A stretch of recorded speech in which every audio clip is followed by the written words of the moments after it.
I'm Cantor Naftali Hershtik, and Taped with Rabbi Doug is next. We're gonna see Rabbi Doug. We're gonna see Rabbi Doug. We're gonna see Rabbi Doug on your TV tonight. But Daddy, I want to watch Monday Night Football. Forget about Monday Night Football. There's no other thing we're going to watch on Monday but Rabbi Doug. Yeah, Rabbi Doug on TV tonight. Shalom and welcome to Taped with Rabbi Doug. Glad you could be with us today. This week, I have back with me from Jerusalem, Israel, two of my most popular guests, the ones that I get the most emails about, and I'm so glad they're back here in the United States. Rabbi Jay and Rabbanit Ruby Ray Karzen.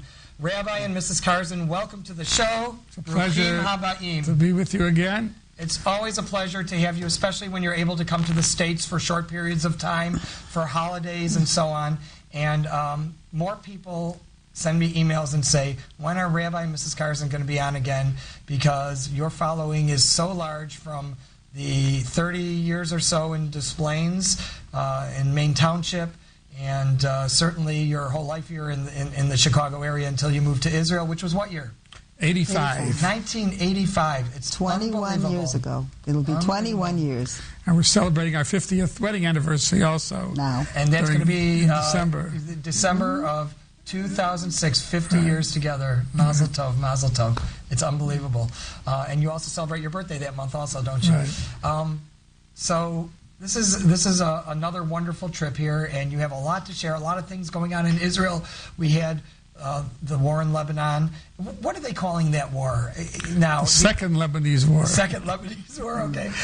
A very clever title. And by the time the show airs, probably all the soldiers will be home. Most of them are home already. A small portion are still in Lebanon. Including our grandsons. Some of our grandsons? Two of our grandsons. Two of them.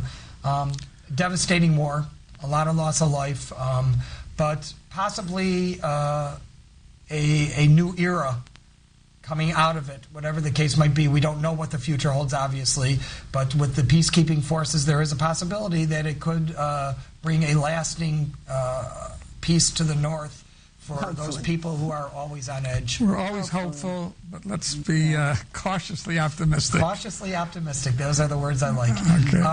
So, Rabbi, tell me what is new with you, with Israel. How's the tourist situation there, and the bar mitzvah situation and weddings and so on? Let me tell you, it's very interesting that an unprecedented number of young people are coming to Israel to celebrate their bar mitzvah from all over the world, not only the United States, from England, South Africa, South America. I had bar mitzvahs from the Mauritius Islands, from France, from Sweden, Islands? Off of South Africa, someplace in South Africa.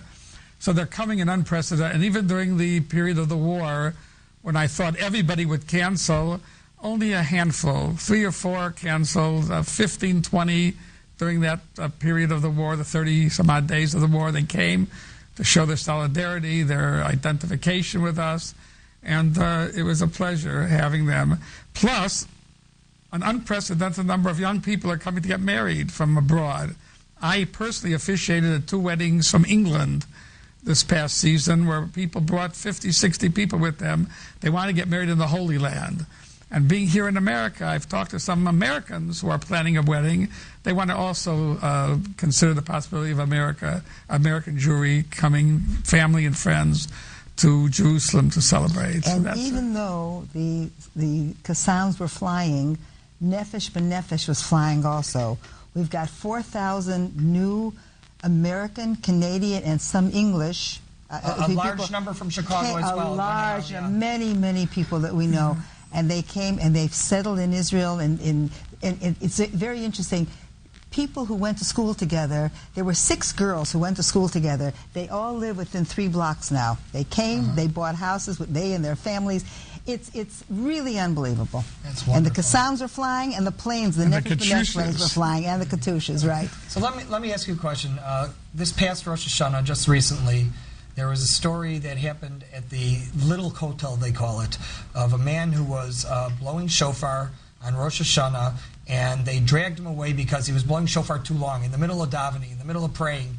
and they claimed that he was just doing it to be a nuisance, and he and the people around him claimed that they were praying. What is the little kotel that we're reading about in the papers? All right, look, I don't use the little kotel for my bar mitzvahs. I use the main kotel, which is the Western Wall. Western Wall, and to the right, Robinson's Arch area, which is the extension of the kotel, which many Orthodox people, it was considered the conservative kotel because men and women could pray together, or the Reform kotel. But I'm having a large number. But a large number of people are coming there, even Orthodox people, and with a mechitza, we have one at the right side. The Muslim area has what's called, quote, the little kotel, and it's not... Is it part of the Western Wall? It's part of the Western Wall, absolutely, but it's a very small little area. I've had 2 or 3 bar mitzvahs there, but it's not very comfortable, it's not very easy to get to, it's not accessible. There are apartments, right, in other words, there are homes right around it. It's their yard. So when you look at pictures of the Western Wall in 1967, there were buildings, there were homes right there. It was almost like their backyard where their garbage was right. This is like a half a block to the left of it. And are the homes that close to the hotel there? Yes, that they haven't Is that considered part of the Muslim quarter? It's a Muslim quarter. Exactly. Yeah. So it's not the safest place. It's not the most ideal place to have a bar mitzvah. I discourage or maybe it. not to daven on Rosh Hashanah. Or not to blow shofar. But I can understand why people want to. I mean, it's a holy site to the Jews. Right.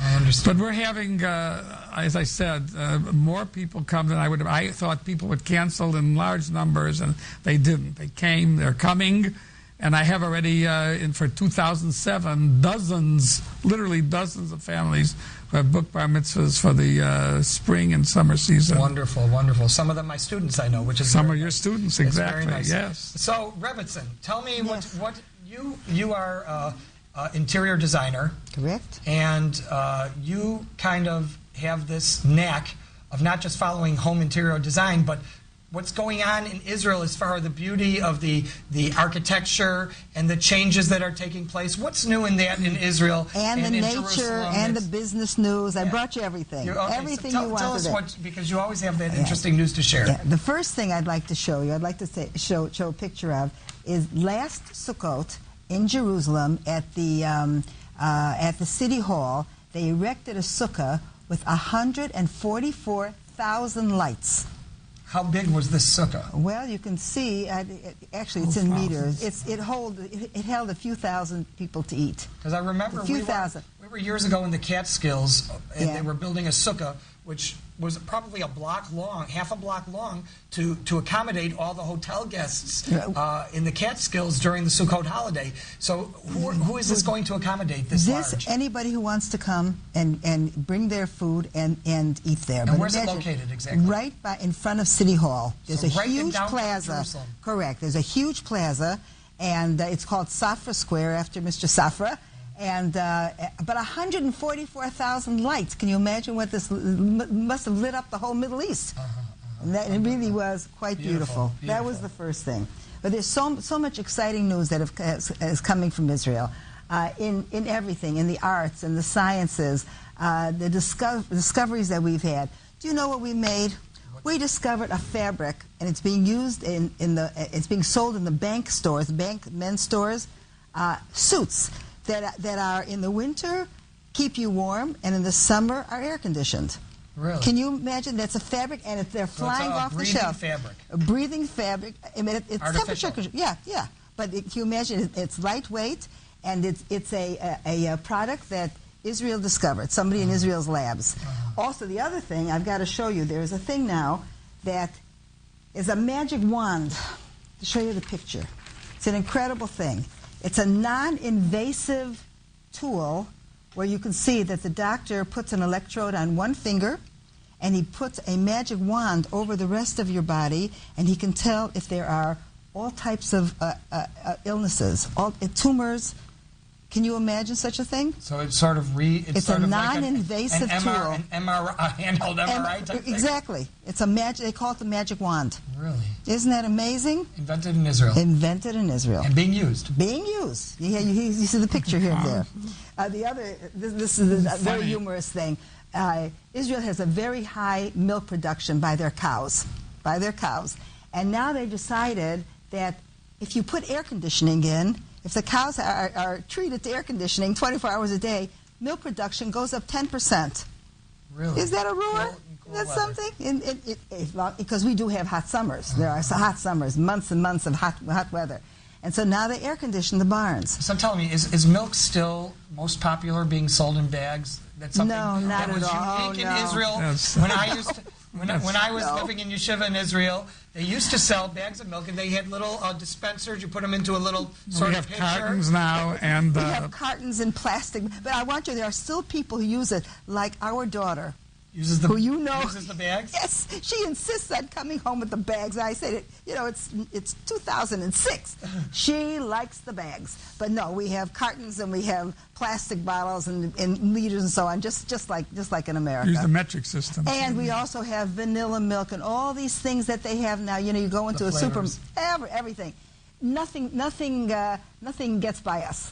Okay, you got everything. So 2006, 2007, 57, 67 now has a lot of new things in Israel. It's a new year.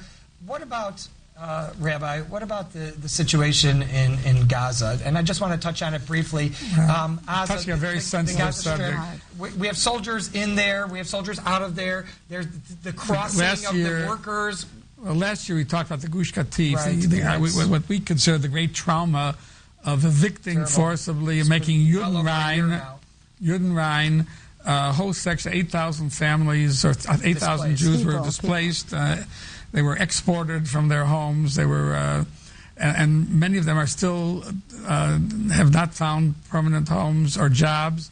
There has been, unfortunately, a tremendous number of divorces, alcoholism, drug uses. Families were literally destroyed. And the whole purpose of this was to bring peace and to make it a gesture of peace to the Arabs. And instead, they used that as a terror base to hit places like Ashkelon. Sderot and Ashkelon.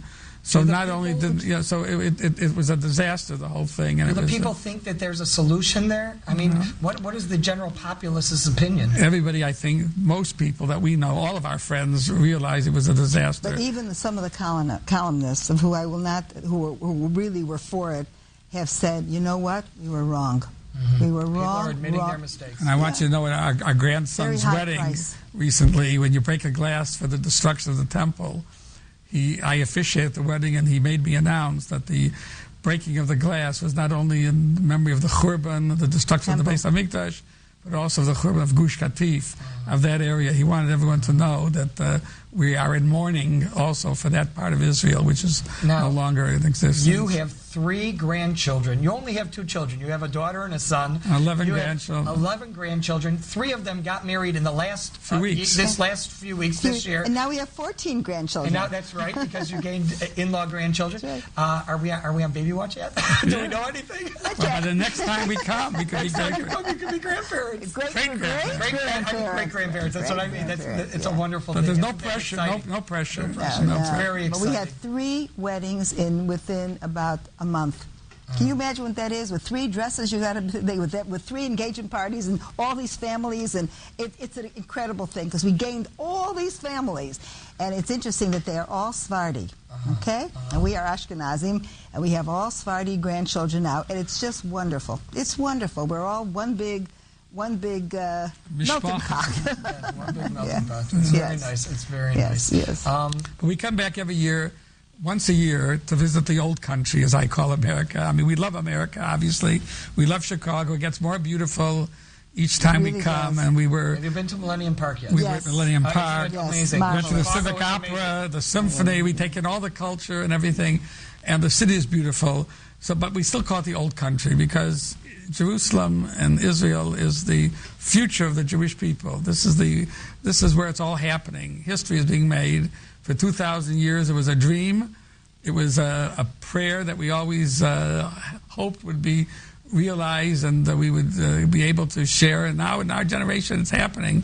And the tragedy is that so many people have not even visited, dropped by for a few weeks to drop in to see how the family is doing, what See we've how their accomplished. family is doing. Yeah. Yeah, Their Israel is families are all a Jewish family. homeland for everybody. Not long ago, we had on the show Wendy Ketter, who's the Shlicha Aliyah in Chicago for people to move to Israel. And she was saying that right now that the job market is better than ever. And one of the amazing things she said is that people now, something different from when you moved to Israel, is that people can actually go and move to Israel on a trial basis. People can go there and not lose, the deal was, I guess, when you move to Israel, they give you certain zchuyot, certain privileges, discounts, tax breaks, and so on and so forth on buying certain things to get your life settled in Israel. And she said that if it doesn't work out for you, and you need to come back now, there are ways to set it up that you can go on a trial basis, not use all your zechuyot, and when you're ready to come again, if it doesn't work this time, because you don't find the job or whatever you need to make it, that you can come back. I mean, the opportunities now for people most to of the move people to Israel or live dual. People should never move anywhere with the idea of maybe it won't work out, because you know what? It probably won't. That's true. And I've got to tell you something. Israel is not for sissies. I'm very serious. If you're moving, it's hard enough to move across the street, the next town, a next country, or something. But to move 10,000 miles away in a different culture, in a different, no matter how many Anglos there are, and we really help each other. We have AACI, which is the Associations of Americans and Canadians. Everybody helps. We're all family. Nefesh b'nefesh. But it's still, you have to realize that it is not an easy thing to do, and you've got to have guts. I'm very serious. You've got to have guts to move there, to move anywhere. If someone goes with the idea that if it doesn't work, we can always go back, they're going to fail. They're going to fail. We went with the idea that this is to be our home now. We're going to start our own career, a new business. I started a bar mitzvah enterprise. My wife, interior decorator, designer, etc. And we made it work. We made it work. We were determined that it would work. And believe me, praise the Lord. It's not easy, right. One of the other things she told me, which is amazing, is that half the Americans that are moving to Israel are working out of the United States using technology, meaning through the computer business and so on and so forth, which opens the opportunity for people who never thought they could make a living in Israel to keep their jobs in the United States and work through technology in Israel. And their computer. Yeah, the most amazing thing, there was an article about it. There are a number of people who have moved to Efrat. Efrat is 20 minutes south. Our daughter lives there, but she's not in this thing. She's a lawyer. What they do, they are like they're radiologists, and when you're sleeping here, we're up, and so they send the pictures to be deciphered, to be read. They send them to Israel. Everything's on the computer, and while you're sleeping, they're reading and sending the answers back. I mean, it's an incredible thing. They don't even have to come to America. The whole thing is done via computer, 24 hours a day. And there are people, though, who do commute. Oh, yeah. They live in Israel, but they spend 2 weeks a year, 2 weeks a month in the United States and come back. I know a number of doctors that do that. They come back here and work emergency room 2 weeks a month, and they work in their practice 2 weeks a month. So I know a number of people do that. I also know people in the jewelry business who go to Israel, and they live in Israel, but they come to the United States to sell their diamonds and so on and so forth. Oh, yeah. Speaking of jewelry, just happened to be speaking of it. I wanted to say there's a fabulous success story. Her name is Michal Negrin. Oh, Michal Negrin, my daughter's 49 years old. Jewelry designer. That's what she does. She's into colored stones, and she's really like, it's almost worldwide. She's 49 years old. Grew up on a kibbutz. And I got to tell you, I was at a gathering the other day, and I said to Jay, I says, there's enough Michal Negrin in this room to open a shop. And I happen to have on, as I said, if you want to see some kind of an example of it, can you get a close-up of this? Get a close-up of this. She specializes in shiny stones. Beautiful. Shiny stones. You see the stones, the settings around? Shiny stones, and you see this. That's Michal Negrin. Extremely successful. Wow. And her earrings are just magnificent. My daughter's favorite are the hanging earrings of Michal Negrin. Sometimes they go down 3, 4 tiers. The young girls like that. They love that. They're just beautiful. They're just beautiful and expensive, but they're beautiful. Well, I want you to know they're cheaper in Israel. They are. Yeah, quite a bit. So we're going to have to come there and buy. So what else do you have to show us? I know you have a lot of stuff with you. Yes, I have all kinds of things. I think I mentioned, I'm not sure I mentioned this, but you know that Israel is between Africa and Asia. Right. It's part of Asia officially, but it's actually right on the border of Africa and Asia. On the tip, right, exactly. And we have become a bird sanctuary. Millions of birds go over Israel, and we can see even Jerusalem, They're a small tourists. part of it. They're tourists. They come over. We have wetlands which are decreed by law that you can't. They can't come and build houses because otherwise they'd come build houses. Right. And all these vast acres. And this is the route of millions of birds that go over Africa and Asia. And it's become a big thing, bird watching, bird books, everything about birds, because we really, it's become a worldwide thing that Israel is known as a sanctuary for bird life. It's really, it's a marvelous thing. A lot of species.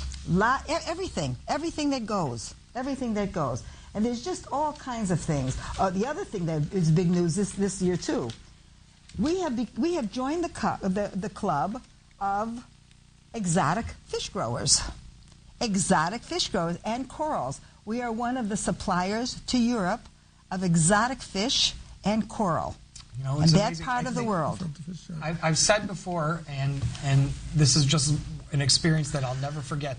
The very first time that I went to Eilat in the south of Israel and went into the Gulf from the Red Sea and went snorkeling. I've never been scuba diving. I don't know how, but I learned to use a snorkel there.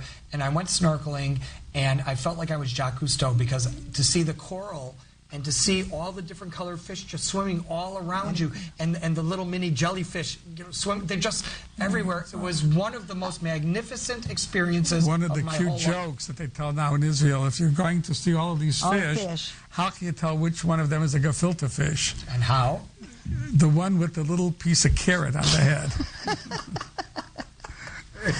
But I will tell you, Rabbi Doug, about a few years ago, my daughter says, "What do you want for your birthday?" And I says, "You know what? I never swam with the dolphins." And she says, "Okay." So we went. We happened to be going to Eilat, and I want you to know, I put on that wetsuit and my goggles and the flippers, and they give you like a half-hour lesson, yeah. And then there's a young man who did not hold. He took hold of my hand. He was so afraid of losing this old lady that he took hold of my hand. He wouldn't let me go. But we spent an hour swimming with the dolphins. And if that's you say that all the fish, when the dolphins come close to you, they come close to you. You don't touch them, but they touch you. What an amazing! Also, I felt like Jacques Cousteau with the light coming through on the corals. It was gorgeous. It's amazing. Gorgeous. I watched. He watched. He was on the shore. I watched. Well, you two, Baruch Hashem, never age. You both look wonderful, and maybe it's Israel.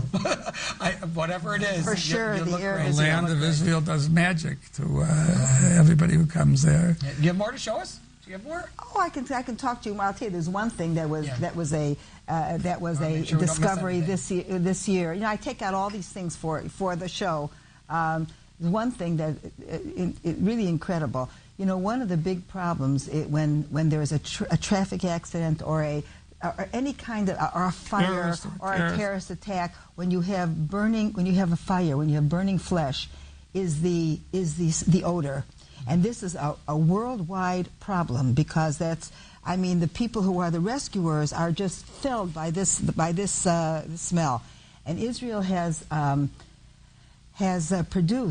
developed and produced a new mask that has a type of odor filter in it that is now being used in every rescue worker's kit.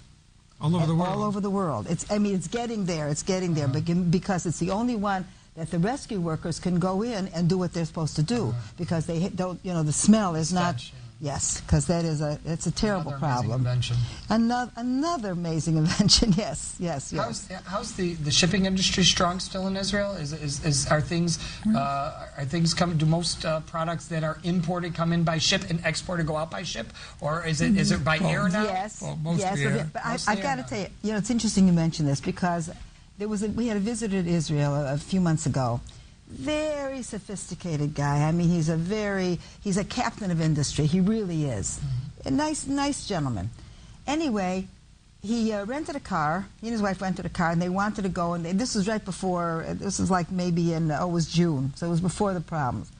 And he went up, and you know what? He figured the last time he was in Israel was probably maybe 8-10 years ago, and he was looking for changes. He came back. He's a very jaded person, very jaded. he was so amazed. He says, Ruby, he says, I never realized. He says, there's so many trucks and trucks and trucks, and construction and construction. You know, Yerushalayim is a total construction construction area. We're living in the middle of it. Besides the fact that they are taking up all the streets because they put in new water pipes, we have the new light rail that's coming. Oh, right. Remember last year I brought you a picture of it. They're still working on it, another few years. No, honey, I don't think so. I think it'll be sooner than that. But he was so amazed. He said, because trucks, that kind of delivery trucks are the backbone of business. You can see, he says, I never dreamt that it was so vibrant when you see so many trucks hauling every kind of thing and so much construction going on. You know, the Israeli national bird is the crane. Mm-hmm. You know, because it's incredible. There are areas that are totally it just doesn't stop. Now, is housing expanding in the big cities and in the outskirts? Housing is expensive in places like Jerusalem, for example, Tel Aviv. It's very, very expensive, and it's prohibitive to a lot of young couples. They can't afford the rent or to purchase or even to for short-term, rental. So what is the answer to But I will tell you that there is a place called Modi'in, which is going to be a lot of Chicagoans are moving there. Exactly, you better believe it. They're moving into neighborhoods and suburbs right there. It's going to be the 5th largest city in Israel. One day, right? And it's going to have a hospital complex. Hanukkah. Do you know that their shopping center is called Dreidel Square? Dreidel Square. I get the biggest kick out. Dreidel Square, right? But it'll have a whole hospital complex. It'll be a teaching hospital. You know, in 25 years, that will be the 5th largest city. Wow! And people are moving in all the time. Just amazing. The time just flies every time we come together. You had a story you wanted to tell. No, it's a story I tell. It's how much time do I have to tell? We have a minute. A minute. 1 minute. About the man who stole the sheep, and they branded him with the letter ST, sheep thief. And for 50, 60 years, he had to wear this punishment, sheep thief. But he became a tzaddik, a very pious person, to regain his reputation, his good name in the community, the respect of his family. And someone came into town and saw this old man now wearing this ST on his forehead. He says, "What is that?" Young person said, "I'll tell you, it all happened, some story happened years ago before we were born. Nobody even remembers the details. But we always jokingly say that ST, because he's such a righteous man, it's probably the initials for saint." And he said, "I'll tell you what, better than saint, maybe it stands for ST, Sefer Torah. He's a walking Sefer Torah." Beautiful. And I always tell this story on the holidays, especially because the purpose of every Jew and every Christian, I imagine, too, makes no difference, is to be a walking Sefer Torah. To live such a moral, to be a mensch, to live a moral, ethical life, righteous, to be kind and good and honest and ethical and moral, and literally be a walking Torah. What a wonderful story to close with. I want to thank you both so much for coming back to the studio, for being on the show. I want to thank you, all our viewers, and remind you that our website, www.tvrabbi.com, has information how to contact Rabbi and Mrs. Karzen. And if you want to drop me an email, info@tvrabbi.com, I'll be sure to forward it on to them. And remember, we're on every week at this time. Thank you again, Rabbi Jay Karzen, Rebbitzin, Ruby Ray Karzen, and thank all of you for being with us. Hope to see you next time right here on Taped with Rabbi Doug. Shalom. And I'm talking about Rabbi Doug. Talking about Rabbi Doug. Talking about Rabbi Doug on your TV show. Well, he's the rabbi for me. Anytime you need. You're gonna get married or you're gonna die. Gonna see Rabbi Doug.